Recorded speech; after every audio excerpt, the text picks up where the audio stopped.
কখনো মিমিক্রি করে তো কখনো আবার বিতর্কিত মন্তব্য করে বারবার শিরোনামে উঠে আসেন কল্যাণ ব্যানার্জি। আর এবার তিনি সরাসরি প্রধানমন্ত্রীকে কটাক্ষ করলেন। তিনি বলেন যে ভারতবর্ষের সব থেকে বড় প্রতিহিংসা পরায়ণ রাজনীতিবিদ। এখানেই তিনি থেমে থাকেননি। কল্যাণবাবুর কথায় দেশের সংবিধান নষ্ট করার চেষ্টা চালাচ্ছেন নরেন্দ্র মোদী। তিনি আরও বলেন রাষ্ট্রপতির শাসন ব্যবস্থায় বিশ্বাস করেন প্রধানমন্ত্রী। কল্যাণ ব্যানার্জি বলেন যে প্রধানমন্ত্রী দেশের বিরোধী দলগুলির কণ্ঠ রোধ করতে চান। যারা ওনার বিরুদ্ধে প্রতিবাদে সুরে মুখর করেছেন তাদেরকে কেন্দ্রীয় এজেন্সি দ্বারা গ্রেপ্তার করে জেলে পাঠিয়ে দিয়েছেন এবং যারা ওনার কাছে আত্মসমর্পণ করেছেন তাদেরকে ক্লিন চিট দিয়েছেন। উদাহরণ দিয়ে তিনি বলেন যে একদিকে প্রফুল্ল প্যাটেল, অজিত পাওয়ার, শুভেন্দু অধিকারী ক্লিন চিট পেয়ে বহাল তবিয়াতে বসে আছেন, আর অন্যদিকে অরবিন্দ কেজরিওয়াল এবং সঞ্জয় সিংয়ের জেলে যেতে হচ্ছে। আর এই নিয়ে তৃণমূল প্রার্থী কল্যাণ বন্দ্যোপাধ্যায় কি বলেছেন শুনবো। We can see the performances of the Narendra Modi, that whoever raised voice against him, Narendra Modi is after him. In all over India,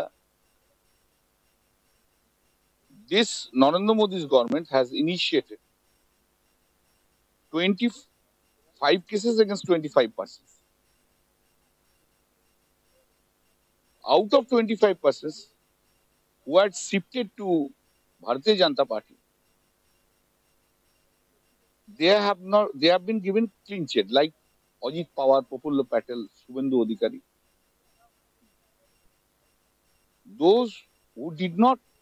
The persons who did not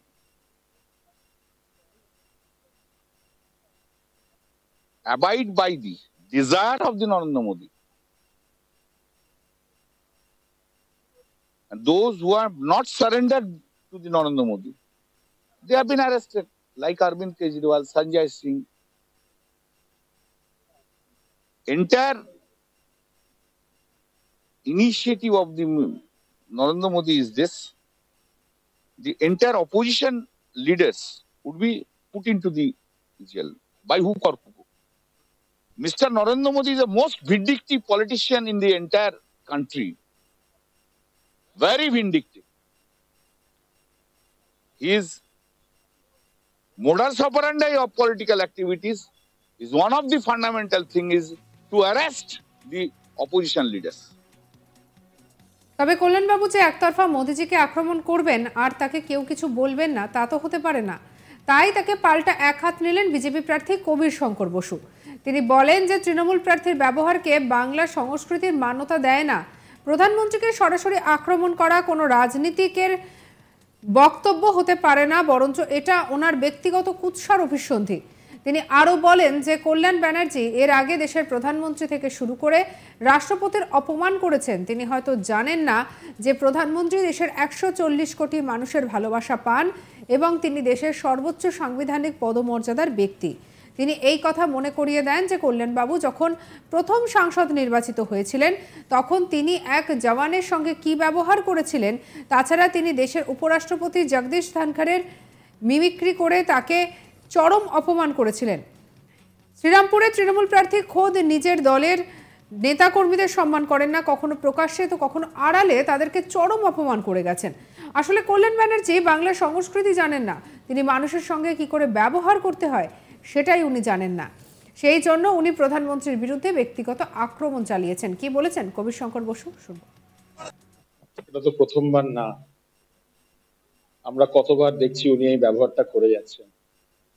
যখন প্রথম এমপি নির্বাচিত হন, মনে আছেন পার্লামেন্টের যে ক্রসরোডসে একটি সাধারণ পুলিশের কার্যকর্তার সাথে, একটি পুলিশের কর্মীর সাথে দিল্লি পুলিশ গাড়ি থেকে নেমে কি ব্যবহার করেছিলেন? ব্যবহারই হচ্ছে মানুষের প্রথম পরিচয়। নরেন্দ্র মোদী আজকে দেশের প্রধানমন্ত্রী, ওনাকে ওই চেয়ারের রেসপেক্ট দেওয়া উচিত। এটা আলাদা কথা যে উনি 140 কোটি লোকের ভালোবাসা পান, কিন্তু ওই চেয়ারের সম্মানটা অন্য। শুধু রাজনৈতিক আক্রমণ না, মিডিয়া রিপোর্টসে আপনি আছেন, আরো খুব কুরুচিকর মন্তব্য করেছেন ওনার ব্যাপারে। জগদীপ ধনখড়জিকে নকল করেছে, তৃণমূলের কার্যকর্তা, হেন কার্যকর্তা নেই যার সাথে খারাপ ব্যবহার করেনি, কার্যকর্তার বাইরেও অনেক লোকের সাথে খারাপ ব্যবহার একজন বাঙালি সংস্কৃতি, আমাদের বাংলা সংস্কৃতি এটা না। তো মানুষ এই ব্যবহার চায় না, ভালো ব্যবহার উনি জানেন না। অন্যদিকে পূর্ব মেদিনীপুরের ভূপতিনগরে এনআইএর অভিযানের ঘটনার বিষয়ে মুখ্যমন্ত্রী মমতা ব্যানার্জি সুরে সুর মিলিয়ে কল্যাণ বলেন যে এই ঘটনা একেবারে রাজনৈতিক উদ্দেশ্য প্রণোদিত। কেননা সেই ঘটনার সাল 2022-এ এনআইএ-কে কেস রুজু করেছিল, কিন্তু এনআইএর খাতায় কলমে নথিভুক্ত তথাকথিত অভিযুক্তদের বিরুদ্ধে অভিযান চালাচ্ছে ঠিকই, লোকসভা নির্বাচন 2024-এর দৌড়গোড়ায়। প্রাকৃতিক দুর্যোগ এবং বাংলার বিরুদ্ধে বঞ্চনার অভিযোগ সরাসরি প্রধানমন্ত্রীর বিরুদ্ধে আঙুল তুললেন কল্যাণ বন্দ্যোপাধ্যায়। তিনি বলেন যে কিছুদিন আগে জলপাইগুড়িতে ঘূর্ণিঝড়ের কবলে পড়ে বেশ কিছু মানুষ মারা যায়, অনেক ক্ষয়ক্ষতি হয়, কিন্তু এবারও প্রধানমন্ত্রী খবর নিতে আসেননি। না উনি কখনো মানুষের সাহায্যের জন্য সরকারের তরফ থেকে সহযোগিতার কোনো হাত বাড়িয়েছেন। কিন্তু সাল 2022-এ গুজরাটে যখন প্রাকৃতিক দুর্যোগ হয়, তখন এই প্রধানমন্ত্রী গুজরাটবাসীদের জন্য কুবেরের খাজানার দরজা খুলে দিয়েছিলেন। কি বলেছেন কল্যাণ বন্দ্যোপাধ্যায়, শুনবো। Let me give an example regarding Bhupatinagar.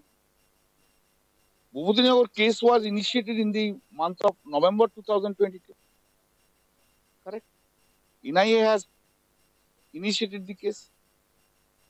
NIA did not take any steps against this alleged two offenders up to the month of April 2024. Just before election, they have been arrested.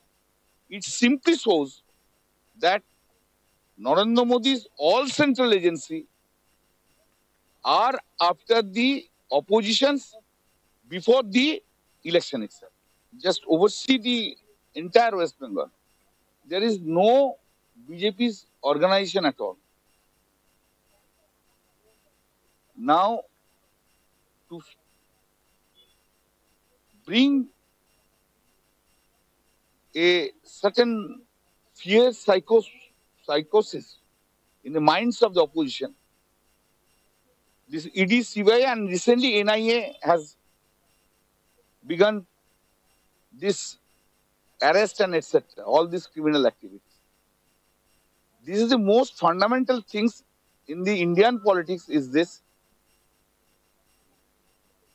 to oppose the Narendra Modi's activities. The entire country, the democracy is being destroyed by Narendra Modi.